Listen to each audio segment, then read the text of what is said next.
이번 특종은요, 역사 미스터리 그날 19입니다. 그렇습니다. 인류 문명은 각종 기록과 유물 등을 통해서 과거를 증명하고 또 방대한 역사를 쌓아왔는데요. 하지만 아직도 해명되지 않은 미스터리한 사건들이 있습니다. 네, 역사적 사실만을 기록한 조선왕조실록의 충격적인 기록부터 세계의 불가사의한 사건들, 그리고 의문의 고대 미스터리까지. 만약에 이 미스터리한 사건의 열쇠를 찾는다면 인류 역사는 새로 쓰일지도 모릅니다. 네, 오늘 저희의 특종을 해석해 엄중한 기준에 따라 공정하게 심사해 주실 프리한 데스크죠. 한국사 강사인 나영환 님입니다. 세상을 뒤흔든 역사 스캔들, 역사 미스터리 그날 19, 19일을 공개합니다. 문무왕릉비에 담긴 숨겨진 비밀. 신라 제30대 왕으로 676년 삼국 통일을 이룩 통일국가의 틀을 세운 문무대왕. 그런데 행방이 묘연했던 문무왕릉비의 하단 부분을 1961년 경주 한 민가에서 발견. 그리고 1998년 하나의 가설이 대두되면서 역사계가 발칵 뒤집혔는데요. 투후, 제천지윤, 전치령. 이는 하늘의 제사를 지내는 투후의 7대 손이라는 뜻인데요. 일부 학자들의 해석에 따르면요, 투후의 7대 손이 신라 김씨 왕조의 시조가 됐다는 내용이기도 합니다. 자, 그렇다면 이 투후가 도대체 누구냐? 바로 흉노족의 김일제란 사람입니다. 어이? 그러니까 흉노족의 후손이다 이거예요? 신라가? 김일제는 한나라 무제 때 벼슬을 한 흉노족 효도 왕의 태자로요. 다시 정리하자면 흉노족이었던 투후 김일제의 7대 손이 신라 김씨 왕조의 시조라는 겁니다. 아니, 우리가 배웠던 역사가 송두리째 바뀌는 순간 아닙니까? 당시 한나라 한무제는 흉노족의 위협에서 벗어나고자 군을 북방에 보내 흉노를 공격. 한나라에 끌려온 흉노족 태자 김일제는 한무제의 신임을 얻고 공을 세우며 한무제에게 김이라는 소시를 하사받았고요. 산동성 지역의 제후인 투후로 책봉이 되었습니다. 이후 투후 김일제의 후손이 한반도로 내려와 신라 땅에 정착, 신라 김씨의 왕조를 열었다는 가설입니다. 야, 이 논란이 있다고는 하지만 이게 만약에 사실이면은 신라 김씨가 기마민족의 후예일 수도 있다. 뭐 이런 얘기네요. 그럼 신라는 다민족 국가인가요? 네. 그러게. 벌써 흉노도 있고 저 인도도 있고 다민족이네요. 문무왕릉비에 담긴 이 미스터리한 메시지의 진실은 과연 무엇일까요? 역사 미스터리 그날 19, 8일을 공개합니다. 조선판 셜록의 미스터리 사건 일지. 자, 이번 특종의 주인공은 수령이 지켜야 할 지침을 담은 목민심서를 쓴 실학자이자 세계 문화유산인 수원 화성을 건설하기 위해 거중기를 구안해낸 과학자로 여러 방면에서 활약한 다산 정약용 선생입니다. 그런데 조선 최고의 실학자였던 그가 일명 조선판 셜록으로 범죄 수사에도 탁월한 능력을 갖추고 있었다는 사실 알고 계셨습니까? 범죄 수사요? 순조 1년 천주교 신자라는 이유로 의금부에 체포된 뒤 유배 생활을 하게 된 정약용. 그는 18년의 유배 중 무려 500여 권의 저서를 남겼습니다. 그중에서도 억울한 죄인을 없애기 위해 쓴 형법서 흠음신서는요. 수백 년이 지난 지금까지도 법조인들의 필독서로 손꼽히고 있습니다. 자, 그런데 말입니다. 이 흠음신서 속에 아주 미스테리한 사건이 담겨 있습니다. 때는 1814년 12월 전라도 나주. 서로를 꼭 끌어안은 한 남녀가 온몸이 불에 탄 상태로 발견됐습니다. 아하. 당시 초검을 시행한 나주 관아에서는 한동안 비어있던 방에 갑자기 불을 떼면서 연기가 발생. 두 사람이 질식한 상태에서 불이 속옷에 옮겨 붙었다며. 그러니까 이 질식과 화재로 인한 사고사다. 땅땅땅 결론 내렸습니다. 그런데 이 판결에 의문을 제기한 사람이 있었으니 조선판 셜록 정약용이었습니다. 이게 근데 괜히 그러셨을 것 같지는 않고 당연하죠. 뭔가 이상하다 이렇게 본 거죠. 난 이 사건을 인체 자연발화 사건이라고 이름 짓겠네. 인체 자연발화? 그렇습니다. 먼저 정약용은 구두를 덮일 때 일어나는 연기에는 독이 없기 때문에 질식사할 수 없다고 주장. 그리고 조사 좀 제대로 하라고. 털에 올려놓은 발은 멀쩡한데 몸과 다리가 불탔잖소. 남성 시신의 음경이 발기된 상태로 지나친 음욕으로 장기에서 음화가 발생해 사망했고 이후 불이 몸 밖으로 번져 몸을 태운 거라고 주장한 것입니다. 근데 이 현상을 보고 조선시대의 인체 발화를 생각했다는 게 그게 진짜 대단한 거죠. 근데 굉장히 인체 발화 사건이 형법소의 흑문신서에 기록돼 있다는 것도 정말 신기하고 결국은 굉장히 미스터리한 사건인데 야 이게 진실이 뭐였을까요? 역사 미스터리 그날 19 7위 공개합니다. 삼천궁녀 의자왕의 진실은? 두 기자님은 의자왕 하면 어떤 이미지가 떠오르시나요? 뭐 백제 마지막 왕 삼천궁녀죠 뭐. 호색한. 호색한 같은 게 많이 떠오르죠. 뭐 정치는 뒷전이고 술에 빠졌다, 비겁하게 항복해서 백제를 멸망에 이르겠다, 무능하다, 폭군이다. 그리고 대표적으로 낙화암에 몸을 던진 삼천궁녀를 떠올리실 텐데요. 맞아요. 오죽하면 이제 한국을 빛낸 100명의 위인들 그 노래 삼천궁녀 의자왕 삼천궁녀 의자왕. 와. 둘 다 음이 이상해서 못 알아듣겠어요. 어쨌든 자 그렇다면 당나라에서 유교의 성인인 증자의 빗대에 동방의 해동증자라고 칭하며 직접 전장에 나가 신라의 성 약 40채를 함락시킨 정복군주. 왠지 같은 사람이지 않을까. 맞습니다. 우리에게는 부정적인 이미지로만 기억되는 역사 속 의자왕의 미스터리와 진실을 지금부터 파헤쳐 보겠습니다. 먼저 의자왕의 첫 번째 미스터리. 낙화암과 삼천궁녀는 사실일까요? 주색에 빠져서 나라를 망하게 했다. 이게 제일 큰 욕이잖아요. 근데 의자왕이 딱 그렇게 돼 있어요. 기록을 좀 찾아봤어요. 삼국사기에도 궁녀 얘기는 없어요, 아예. 그럼 삼국유사에도 그냥 몇몇이 낭떠러지에 떨어져서 죽었다. 그런 정도의 얘기만 얼핏 나오지 없어요, 연원이 어딘지가. 이제 문서에 나온 기록으로서는 소설이 있는데 거기에 이제 삼천궁녀 얘기가 그 전에 돌던 얘기를 소설에 반영을 했겠지. 저 위에서 뛰어내리면 3,000명 못 뛰어내린다. 그렇지. 자 그리고 의자왕의 두 번째 미스터리. 의자왕이 나당연합군에게 항복해서 백제가 멸망했다. 의자왕이 항복했다는 게 정설로 전해지긴 합니다. 근데 2007년에 중국에서 한 묘비가 발견되며 사실 의자왕은 항복하지 않았다라는 새로운 가설이 제기됐는데요. 오호. 발견된 묘비의 주인은 예식진. 그는 백제 멸망 직전 웅진성 방비를 맡은 대장이었던 예식과 동일 인물로 추정. 중국 역사서 구당서 해석에 따르면 의자왕과 당나라에 투항했다고 알려진 인물입니다. 예식과 그의 가족들의 묘지명을 해석한 역사학자들에 따르면 당이 북쪽을 토벌할 때 그 왕을 끌고 가서 고종 황제에 귀의하였다. 좌위위 대장군에 제수되고 내원군 개국공에 봉해졌다. 그러니까 사실 또 패전국이잖아요. 그러니까 승자의 기록 아니겠습니까? 시원하게 또, 네. 그러니까 또 신라 쪽에서는 굉장히 부정적으로 서술했을 가능성이 또 있을 것 같습니다. 그날 역사가 목도한 진실은 무엇이었을까요?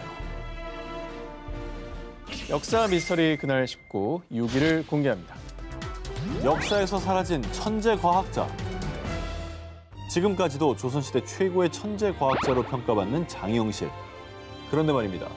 역사적으로 위대한 공을 세우며 종삼품인 대호군의 자리에까지 오른 그였지만요. 조선시대 가장 미스터리한 인물로 손꼽히고 있습니다. 당시로서는 상상도 못할 기술이 많이 선보여졌죠. 그래서 미래에서 조선으로 간 외계인이 아니냐라는 생각이 들 정도로 좀 놀라워요. 그럼 지금부터 무려 472년 동안 왕의 주변에서 일어난 모든 일들을 세세하게 기록한 조선왕조실록을 통해 장영실의 미스터리를 살펴보겠습니다. 1433년 세종 15년 9월 16일 세종실록에 따르면요. 장영실은 그 아비가 본래 원나라의 소주 항주 사람이고 어미는 기생이었는데 공교한 솜씨가 보통 사람보다 뛰어나므로 태종께서 보호하셨고 나도 역시 이를 아낀다. 따라서 장영실이 조선의 신분 계층 중에 가장 천한 노비였기 때문에 그의 출생일과 성장 과정이 알려지지 않았다라고 추정되고 있습니다. 근데 어쨌든 낮은 신분이었는데도 그 자리까지 올라갔다는 건 정말 대단한 거죠. 그렇죠. 능력만으로. 그러니까요. 더군다나 조선시대에서. 그러니까. 네. 그런데 말입니다. 수많은 업적과 공을 세운 그가 1442년 이후 조선왕조실록에서 완전히 사라져버렸는데요. 그 결정적인 이유, 1442년 3월 16일자 세종실록을 살펴보면요. 대호군 장영실이 안여 만드는 것을 감독했는데 건실하지 못하여 부러지고 허물어졌으므로 의군부에 내려 국문하게 하였다. 의군부에서 장영실에게 군장 100대를 집행했다고 전해졌는데요. 그런데 놀랍게도 이 내용이 조선왕조실록에 담긴 그에 대한 마지막 기록이었습니다. 그런데 여기서 또 하나 미스터리한 건요. 장영실과 함께 안여 제작을 책임졌던 문신 조순생에 대해서는 아무런 처벌을 내리지 않았다는 겁니다. 그리고 세종이 장영실을 파면한 것에 대해 사람들은요. 당시 천문관 측은 오직 중국, 명나라만이 할 수 있는 것이었는데 세종이 장영실이 건립한 왕립천문대 간이대로 인해서 명나라와의 외교 문제로 비화할까 봐 그를 파면시켰다고 주장하기도 했습니다. 실제로 태종의 어떤 과학 연구에 대해서 명나라가 굉장히 간섭을 많이 했다고 그러더라고요. 이 커버가 들어간 걸 수도 있구나. 그 당시로서는. 일단 벌을 줬다라는 거 남겨두고 뒤에서 이렇게 잘 할 수 있도록 좀 신경 쓴 게 아닐까?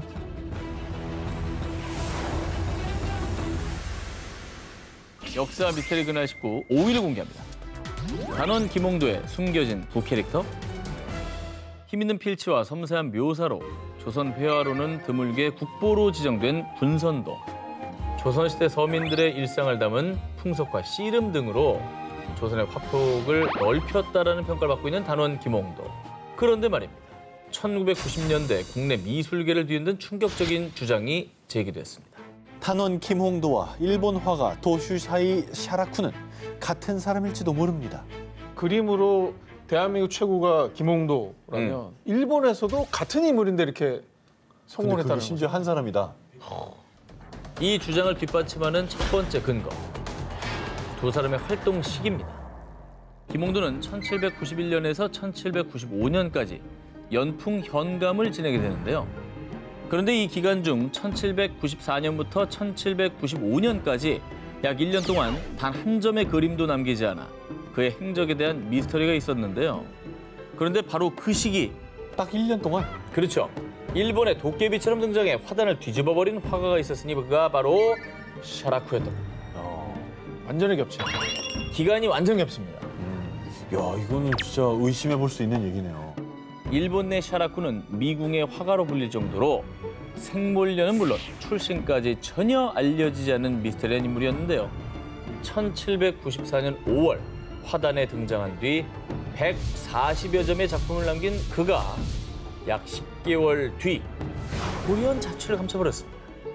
그리고 그가 사라진 뒤 행방이 묘연하던 김홍도가 다시 조선에 나타났다는 것입니다. 야, 이상하다. 정말 그렇게 생각할 수도 있겠네요. 그죠? 김홍도와 샤라쿠가 동일 인물이라는 또 두 번째 근거가 있습니다. 유사한 화풍. 먼저 못의 머리처럼 시작해서 쥐의 꼬리처럼 슥 흘리는 정두서미법은 일명 김홍도식 화법으로 불리고 있는데요. 놀랍게도 샤라쿠의 작품에서도 정두서미법이 그러네. 부각됐습니다. 똑같네. 저 선들 말하는 거 아니에요? 치마에 내려 저 주름. 바지에 있는 선. 주름. 네. 저기가 아니, 그래. 보면 머리가 올챙이처럼 이렇게 좀 크게 돼 있잖아요. 우리나라 풍의 그림에서도 똑같이 이렇게 돼 있었거든요. 심지어 단원 김홍도는 손과 발을 인지하는 데 장애가 있는 것으로 알려졌는데요. 그래서 그의 작품 속에서 손가락 개수 오류나 좌우 혼동 등 손 표현의 오류들도 흔히 발견됩니다. 그러네. 저기 지금 손들이 꺾여 있네요. 자, 그런데 샤라쿠의 작품 속 인물의 손가락도 어딘가 이상하지 않습니까? 그러네. 그러네. 그죠? 그 역시 손발 묘사에 취약하다는 특징이 나타난 것이죠. 그렇죠. 새끼손가락 쪽이 좀 이상합니다. 그죠? 아니, 엄지의 위치도 아주 특이한 거죠. 자, 양국의 문화를 찬란하게 장식했던 두 천재 화가 김홍도와 샤라쿠. 정말 이 두 사람은 동일 인물이었을까요? 역사 미스터리 그날 19 4위 공개합니다.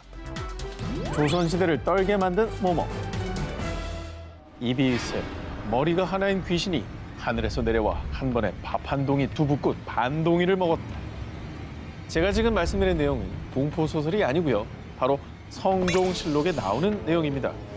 역사적 사실을 그대로 기록하는 조선왕조실록에 귀신의 존재가 기록됐다는 거 믿어지십니까?